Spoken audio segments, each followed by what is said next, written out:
Hey everyone, and welcome back for another deep dive. Today, we're going to be looking at the future of transportation, but specifically in India. We found this really fascinating article from Ins42 about Jio-bp's plan to install a whopping 30,000 EV charging points across the country by 2030. Yeah, that's a lot. That's a huge GE bet on electric vehicles. So we're going to try to unpack why this is such a big deal. We'll look at where these chargers are popping up and what it all means for the future of getting around in India. So to help us break it all down, we've got our expert guide right here, ready to share some insights. Yeah, happy to be here. It's definitely an interesting development. I'm excited to dive in. Okay, so 30,000 charging points. That's not just a few extra plugs here and there, right? What's the significance of this scale, especially in the context of India's EV market? Yeah, that's a bold move for sure. Jio-bp is essentially trying to create a tipping point. The article mentions this 5% adoption threshold. And once you get about 5% of people driving electric vehicles, you start to see the snowball effect. The demand for charging infrastructure grows exponentially. More companies invest it. Pretty soon, EVs become the norm rather than the exception. So it's like they're laying the groundwork for this massive shift. It's almost like building the highways before the cars even hit the road. But here's what I find so intriguing. Jio-bp is traditionally a fuel company. So why would they be so gung-ho about electric vehicles? Well, it's a smart business move, actually. You know, the energy landscape is changing. And companies like Jio-bp are diversifying to stay ahead of the curve. They see the potential of the EV market, and they want to be a major player. Plus, the Indian government is heavily incentivizing EV adoption and infrastructure development. You know, there's a 2,000 crore rupee scheme specifically for boosting EV charging networks. So there's a financial incentive for companies like Jio-bp to get in on the action. So it's this combination of strategic foresight and seizing a golden opportunity. But let's zoom in on one of the key aspects of their plan, these EV convenient locations. What does that tell us about their strategy? It shows they're thinking about the user experience. Yeah. You know, they're not just putting chargers down anywhere. They're strategically placing them in malls, corporate parks, hotels, airports, even residential societies, places where people already spend a significant amount of time. So it makes it easy to integrate charging into their daily routines. This could be a game changer in terms of overcoming one of the biggest hurdles to EV adoption. Range anxiety. Yeah, it's like taking away that fear of running out of juice in the middle of nowhere. You know, you can just grab a coffee, do some shopping, or even attend a meeting while your car charges up. It's almost like turning those downtime moments into productive charging time. But wouldn't installing charging stations in so many diverse locations pose a logistical challenge? Definitely. Rolling out a network of this scale requires meticulous planning and coordination, acquiring land permits, ensuring grid connectivity. And managing the maintenance of thousands of charging points across the country is no small feat. But it seems Jio-bp is prepared to make that investment. Perhaps they see it as a way to leverage their existing infrastructure and expertise in energy distribution to gain a foothold in this burgeoning market. That makes sense. They're already in the business of delivering energy, so why not adapt that to the changing demands of transportation? But speaking of energy, there's another interesting aspect to their plan, the commitment to using renewable energy sources. The article mentions a target of 70% green energy for these charging points. That seems like a pretty ambitious goal. It does, and it's a crucial one. If you're promoting electric vehicles as a cleaner alternative to gasoline cars, the electricity powering those vehicles needs to come from sustainable sources. Otherwise, you're just shifting emissions from the tailpipe to the power plant. So it's not just about electrifying transportation, it's about greening the entire energy ecosystem. But I'm curious, what are some of the practical considerations involved in achieving that 70% target? Are we talking solar panels on every charging station, or is there like a more complex strategy at play? Yeah, it'll probably be a combination of approaches. I mean, India has ample sunshine, so harnessing solar energy through on-site panels at the charging stations seems like a natural fit. But they might also be partnering with existing solar farms or investing in other renewable sources like wind power, to create a diversified and resilient green energy supply. It'll be interesting to see how they balance those different options. Yeah, and how they manage to scale it up to meet the demands of a rapidly growing network. It's like they're building an entire energy ecosystem alongside the charging infrastructure itself. But they're not alone in this race, are they? The article mentioned Tata Motors is also making a big push into EV charging, with plans to install 30,000 fast chargers of their own. So what does this competition mean for the EV landscape in India? Well, competition is always good for consumers. It drives innovation, brings down prices, and leads to better products and services. In this case, it means we could see more rapid rollout of charging infrastructure across the country, with companies vying to offer the most convenient, affordable, and technologically advanced charging solutions. Imagine having a wide range of charging options wherever you go, with different charging speeds to choose from, all powered by clean energy. It's a win-win for EV drivers. Yeah, it's like the early days of the internet, when different companies were racing to lay down fiber optic cables Yeah. and build the best networks. Ultimately, it led to faster speeds and greater accessibility for everyone. But let's not forget about the role of the government in all of this. What are they doing to support the growth of the EV market in India? Well, the government is playing a crucial role in fostering this electric revolution.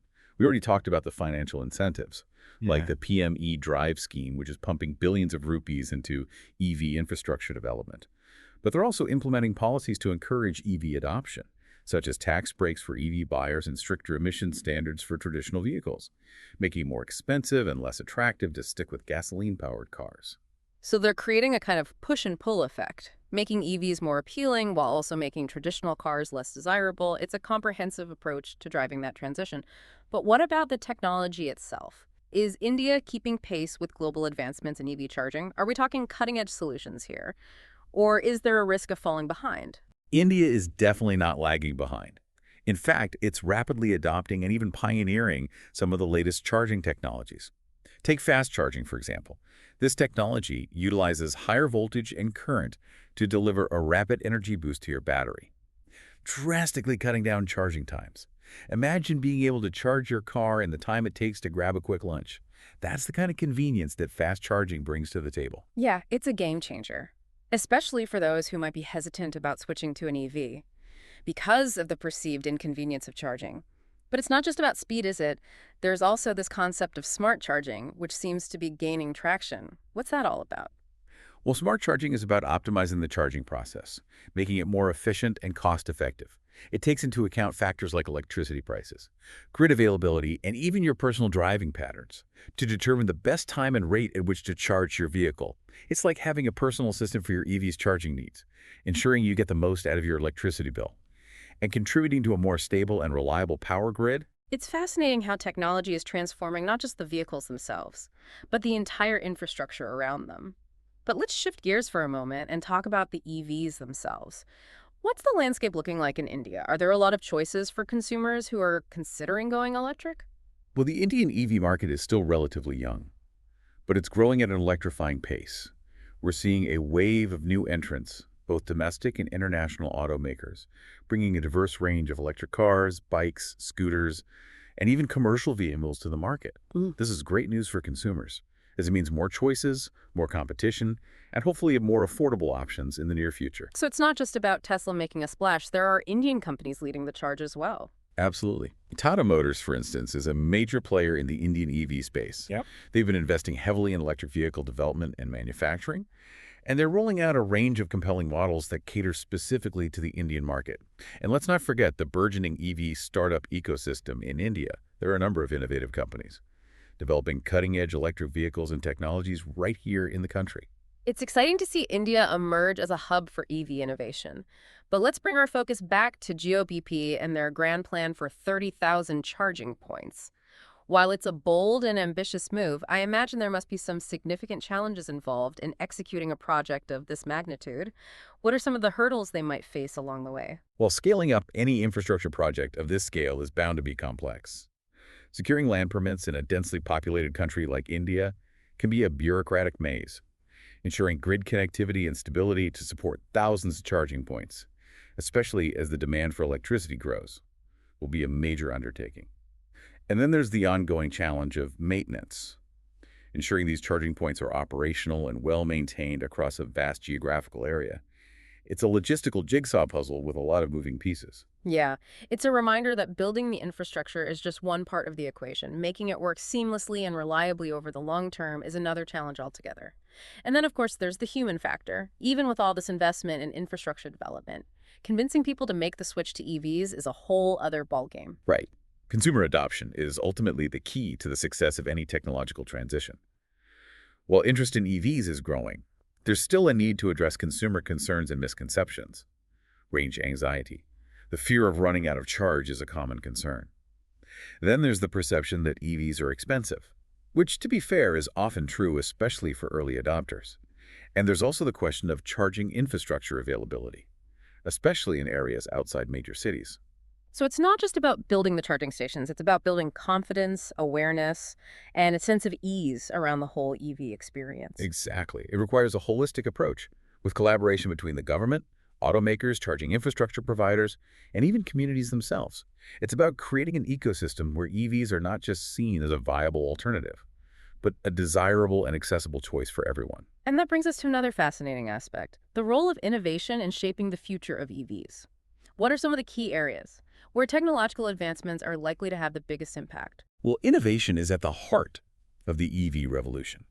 We're seeing continuous advancements in battery technology, with researchers working on developing batteries that are more efficient, longer lasting, and faster to charge. There's also a lot of buzz around solid-state batteries, which have the potential to be safer, lighter, and offer even greater energy density. These breakthroughs could significantly improve the range and performance of EVs, making them even more appealing to consumers. It's like the race to develop the next generation of smartphones, constantly pushing the boundaries of what's possible. But it's not just about the batteries, is it? What about other areas of innovation in the EE space? Yeah, there's a lot happening in the realm of charging technology as well. We've already touched on fast charging, but researchers are exploring even faster charging solutions, potentially using higher voltages and currents to deliver power at an even quicker rate. Imagine being able to fully charge your car in the time it takes to grab a cup of coffee. That could be a game changer for long-distance travel and everyday convenience. It's almost like science fiction becoming reality. But beyond the technical advancements, are there any innovations in the way we think about EVs and their integration into our lives that could have a significant impact? Absolutely. One area that's gaining a lot of attention is vehicle-to-grid technology, or VTG. Imagine a scenario where your EV not only draws power from the grid, but can also feed power back into it. This could be a game changer for grid stability, especially as we see more renewable energy sources being integrated into the power mix. EVs could act as a sort of distributed energy storage system, helping to smooth out fluctuations in supply and demand. It's a fascinating concept with the potential to transform the way we think about energy management. Yeah. Yeah, it's almost like turning EVs into mini power plants on wheels, contributing to a more decentralized and resilient energy grid. It's incredible how these technological advancements are blurring the lines between transportation, energy, and even urban planning. But I think it's time for us to take a quick pause and recharge our own batteries. We'll be back shortly to explore some of the wider implications of this EV charging blitz and what it all means for the future of transportation in India. Okay, so we're back, and our batteries are fully charged, ready to continue our deep dive into Jio-bp's EV charging blitz. We've covered a lot so far, from the strategic locations to the green energy commitment and everything. But I think it's time to zoom out a little bit and consider the bigger picture. What are some of the broader implications of this massive infrastructure push? Yeah, that's where things get really interesting. We've mostly been talking about passenger vehicles this whole time, but this charging network could be the backbone for an entire electric ecosystem.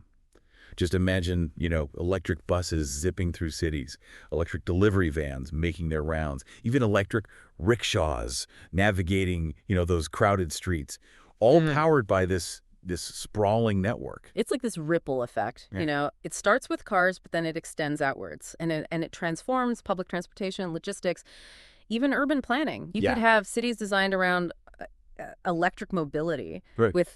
with less noise pollution and cleaner air, and a smaller carbon footprint. Exactly. And if Jio-bp follows through on its commitment to renewable energy, this network could significantly reduce India's reliance on fossil fuels. We're not just talking about cleaner cars, we're talking about a cleaner energy future for the whole country. And potentially a more resilient one, too. Remember we were talking about that V2G technology earlier, with thousands of EVs plugged into the grid, all acting as like these mini power plants. They could really help stabilize the electricity supply, especially as India starts to incorporate more solar and wind power, which can fluctuate depending on the weather. Yeah, for sure. EVs could become a really integral part of a smarter and more flexible energy grid.